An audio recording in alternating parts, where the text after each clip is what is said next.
Et maintenant, que vais-je faire ?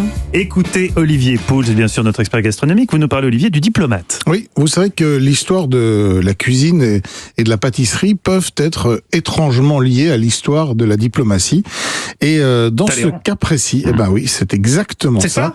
Eh oui, c'est exactement ça. Bravo. Puisque nous sommes en 1815 au congrès de Vienne. Vous savez que la France la joue plutôt profil bas. Napoléon a pris chez nous, quand même. On a pris une sacrée dérouillée à Waterloo et les grandes puissances sont réunies pour redessiner ce qui devait être les contours de la future Europe et donc sceller notre destin. Alors nous sommes représentés sur place, vous l'avez dit, par Talleyrand, un surnommé le diable boiteux, un très habile négociateur, qui a dans ses bagages ce qu'il considère être comme sa meilleure arme en dehors de son talent personnel, son cuisinier, un certain Antonin Carême. Et d'ailleurs, que dit Talleyrand à propos de la cuisine ? On ne fait pas de bonne diplomatie sans un bon déjeuner.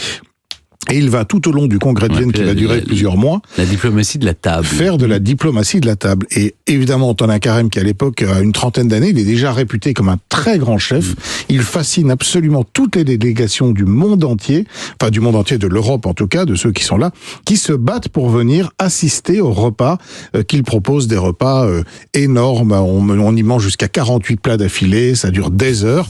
Et on considère d'ailleurs que le rôle de Carême était assez déterminant dans ce qui est sorti au final du congrès de Vienne, dont on n'a pas été finalement si maltraité que ça aurait pu l'être. Et donc, lors de ce congrès de Vienne, Talleyrand mandate son cuisinier et lui demande de créer un dessert particulier qui puisse se manger un peu à toute heure du jour et de la nuit, parce qu'il a constaté que il y avait des négociations qui avaient lieu très tardivement, parfois tôt le matin, et que c'était très compliqué de faire des plats, notamment des plats chauds qui devaient servir. Donc, il lui demande d'inventer un plat, et c'est là que probablement, c'est ce qu'en tout cas il revendique, que Antonin Carême invente cette pâtisserie. Alors une pâtisserie qui est composée de brioches, de fruits secs, de rhum et de crème anglaise. Je vais vous donner la recette dans un instant. Et qu'il fait donc servir durant le congrès de Vienne. Et son nom, diplomate, vient du fait que ce plat joue un rôle dans la diplomatie et notamment durant ce congrès de Vienne en 1815. Alors pour ce qui est de la recette, pas très compliqué. 300 grammes de fruits secs, un mélange, une petite cerise, des raisins, des abricots, tout ce que vous voulez. 10 centilitres de rhum, une dizaine de tranches de brioche rassis, c'est mieux. Pas qu'elle soit trop fraîche, parce que comme on va l'imbiber, il vaut mieux qu'elle ait un petit peu séché. 5 œufs, 25 centilitres de lait, 150 grammes de sucre et un sachet de sucre vanillé. On va d'abord faire tremper les fruits secs dans le rhum, ce qui va les imbiber un petit peu. Ensuite, on va faire griller les tranches de brioche.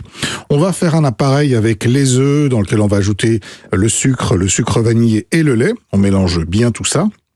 Et puis dans un moule beurré, on met nos tranches de brioche rassis, un peu de nos fruits secs par-dessus, brioche, fruits secs, etc. On fait un millefeuille et on verse l'appareil à la fin.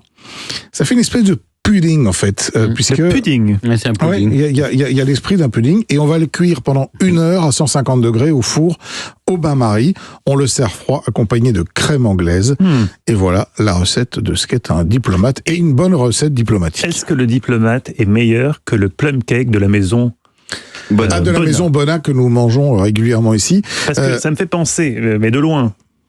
Alors, c'est vrai qu'il y a des fruits secs dans les deux recettes, il y a du rhum dans les deux recettes, et il y a un côté brioche.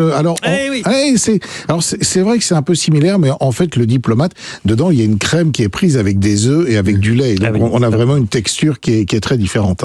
Et on le sert dans les restaurants? Pas du tout, j'en vois jamais. C'est un dessert qui a pratiquement disparu, c'est dommage, surtout quand on a, franchement, faites-le si vous avez quelques tranches de brioche qui sont justement un petit peu rassis, des œufs, du lait, du sucre, on met tout ça dedans. Vous mettrez la recette pour et si on n'a pas de brioche rassis, est-ce qu'il faut faire rassir la brioche avant de la idéalement oui, parce que si la brioche est trop fraîche, elle est trop humide, elle va vraiment se désagréger. Et l'idée, c'est de garder un peu de texture, un peu de matière. Faites sécher une brioche, donc. Mais sinon, vous la toastez bien au four, ça marche aussi. Petite astuce intéressante. Merci Olivier, on retrouve toutes vos recettes sur le site europe1.fr.